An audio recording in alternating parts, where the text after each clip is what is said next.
जो सरकार बैठी है नागपुर वाली मनुवादियों की सरकार, और वो किसी आदिवासी को नहीं देखना चाहता, दलित को नहीं देखना चाहता, पिछड़े को नहीं देख, और हेमंत सोरेन को परेशान कर रहा है। ईडी के द्वारा परेशान कराया जा रहा है। चूंकि लोकसभा का चुनाव होना है, उस इंडिया गठबंधन को तोड़ने की साजिश जारी है। पूर्ण रूप से अन्याय है, जुल्म है, और ईडी के द्वारा पक्षपातपूर्ण कार्रवाई की जा रही है। विपक्ष के ऊपर ये जो भी कार्रवाई हो रही है वो सुनियोजित है, द्वेष से पीड़ित है, और भाजपा की हुकूमत और मोदी जी के इशारे पर, आरएसएस के इशारे पर सब हो रहा है। झारखंड के मुख्यमंत्री हेमंत सोरेन ने इस्तीफा दे दिया। ईडी के सामने वो पेश हुए थे और ईडी ने उनको गिरफ्तार कर लिया है, और सरकार जो उनकी वहाँ पे है वो उसके लिए चंपई सोरेन को विधायक दल का नेता चुना गया, और राज्यपाल उन्हें टाइम नहीं दे रहे हैं कि वह सरकार बना सकें। इसी पे बात करेंगे। हमारे साथ आरजेडी के सीनियर लीडर हैं उदयनारायण चौधरी सर हैं। सर, अभी बिहार में भी सरकार बदली, मुश्किल से एक ही दिन में सब कंप्लीट टाइम भी मिल गया, आसानी सब कुछ हो भी गया, और आज जो है इस्तीफा भी उनको देना पड़ा, ईडी ने गिरफ्तार भी कर लिया, उनकी सरकार भी बनने नहीं दिया जा रहा है। कैसे देखते हैं पूरे प्रकरण को? दिल्ली में जो सरकार बैठी है नागपुर वाली मनुवादियों की सरकार है, और वो किसी आदिवासी को नहीं देखना चाहता, दलित को नहीं देखना चाहता, पिछड़े को नहीं देखना चाहता। देश में एकमात्र वर्किंग और बढ़िया मुख्यमंत्री झारखंड का हेमंत सोरेन जी थे,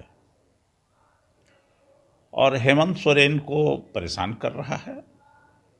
ईडी के द्वारा परेशान कराया जा रहा है। चूंकि लोकसभा का चुनाव होना है, और लोकसभा चुनाव के पहले तेजस्वी जी, लालू जी के प्रोत्साहन से इंडिया गठबंधन का निर्माण हुआ।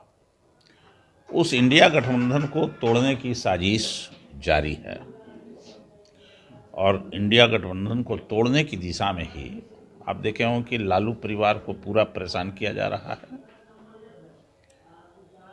उसी तरह से हेमंत सोरेन को भी परेशान किया जा रहा है। ईडी ने कहा था 31 तारीख तक उसको डेट दिया था, और खुद ही उसने कहा कि हम 31 तारीख को मेल करके सूचना दिया माननीय मुख्यमंत्री हेमंत सोरेन ने कि हम आपके दफ्तर में आ जाएंगे, और उसके पहले ही हेमंत सोरेन को इसको गिरफ्तार कर लिया जाता है।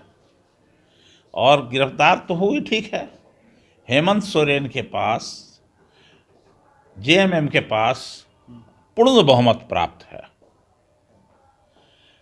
और पूर्ण बहुमत का कल उन्होंने चिट्ठी भी दे दिया अपने विधायक दल की मीटिंग का, विधायकों के हस्ताक्षर का, और गेट पर गवर्नर के खड़े रहे सभी विधायक बस लगा के मिलना चाहते थे। गवर्नर महामहिम राज्यपाल मिले नहीं, और कहा कि मैं पढ़ रहा हूँ। क्या पढ़िएगा भाई, बिहार में पढ़वे नहीं किया, अब आप पढ़ रहे हैं। एक ही दिन में सब काम बिहार में 8 घंटे में ही, उससे भी कम समय में 12 बजे चिट्ठी लेते हैं रिजिग्नेशन का, 11 बजे आप 5 बजे वोट कराते हैं। वाह। सबसे बड़ी बात आपकी, आपको पूछा तक नहीं गया। दूसरी बात, जब वहां दे रहा है रांची में, रिजिग्नेशन भी दे दिया, और आपको उसके जो विधायक दल के नेता हैं जाके दे दिया चिट्ठी। अब तक 24 घंटा बीतने जा रहा है, होने जा रहा है, कोई सरकार नहीं है, और अब तक वहाँ विधायक दल के नेता को सरकार बनाने का निमंत्रण नहीं दिया।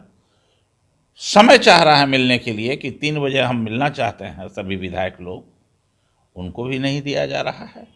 सुनने में आया है, अभी कितना सही कितना गलत, अभी आधा घंटा पहले सुनने में आई है कि 5 बजे महामहिम राज्यपाल महोदय ने मिलने का समय दिया है, लेकिन मिलने के बाद क्या फैसला लेंगे ये तो मालूम नहीं है। लेकिन ये पूर्ण रूप से अन्याय है, जुल्म है, और ईडी के द्वारा पक्षपातपूर्ण कार्रवाई की जा रही है। विपक्ष के ऊपर ये जो भी कार्रवाई हो रही है वो सुनियोजित है, द्वेष से पीड़ित है, और भाजपा की हुकूमत और मोदी जी के इशारे पर यह काम कर रही है। सर, टीवी अखबार में चल रहा था कि हेमंत जी फरार चल रहे हैं, जंगल में छुपे फिर रहे हैं। यही तो है, कि एक आदिवासी के चेहरे को खराब कर दो आम जनता में। मुख्यमंत्री छुपेगा कहाँ, कहाँ भाग के जाएगा मुख्यमंत्री? मुख्यमंत्री ने ट्वीट करके तुरंत बताया कि हम आ रहे हैं और आपके यहाँ मिलेंगे, और उसको कह दिया, खुलासा हो गया, सामने आ गया, विधायक दल की मीटिंग कर लिया। तो ये सब बदनाम करने की साजिश है, और यह सब साजिश मनोवादियों के द्वारा किया जा रहा है, जो मोदी जी हैं, अमित शाह हैं और नागपुर का आरएसएस के लोग हैं। आरएसएस के इशारे पर सब हो रहा है, और इसका मुख्य कारण है आगे 2024 का चुनाव, और संविधान को बदलना चाहते हैं, जो डॉक्टर भीमराव अम्बेडकर के बनाए हुए संविधान है, जिससे हमको हक और अधिकार मिला है। उस संविधान से इन लोगों को परेशानी हो रही है, उस संविधान को बदलना चाहते हैं। अनुमान सर ये लगाया जा रहा है 24 चुनाव से पहले सिसोदिया जी जेल में हैं, हेमंत सोरेन को गिरफ्तार कर लिए गए हैं, अगली बारी तेजस्वी यादव जी की है, इस तरह की खबरें चल रही है। कुछ भी कहना मुश्किल है, कुछ भी हो सकता है। केजरीवाल के ऊपर भी अंतिम 5वां सम्मन दे चुका है केजरीवाल जी को। अगर ये सब होते रहा, इस तरह की कार्रवाई, तो मुझे आशंका है कि केंद्र सरकार गृह युद्ध की ओर लोगों को प्रेरित कर रही है जाने के लिए। विपक्ष को जेल में डाल देना है, ये मिशन मोड में जेल में डालो, बिना विपक्ष का चुनाव कराओ। लेकिन यहाँ की आम जनता विपक्ष के साथ है। बिहार में तेजस्वी यादव और लालू यादव के साथ है। बिहार के गरीब, कमजोर, बेजुबान सब लोग, पिछड़े सब लोग साथ हैं आरजेडी के, तेजस्वी यादव और लालू यादव के। अभी जो परिस्थिति बनी है झारखंड में, वहाँ सब लोग हेमंत सोरेन के साथ है। परिस्थिति है। एक वक्त था सर जब ईडी सीबीआई किसी नेता पर छापेमारी करती थी तो जनता के नज़रों में वह नेता चोर साबित हो जाता था, परसेप्शन बन जाता था, लेकिन अब वैसा नहीं है।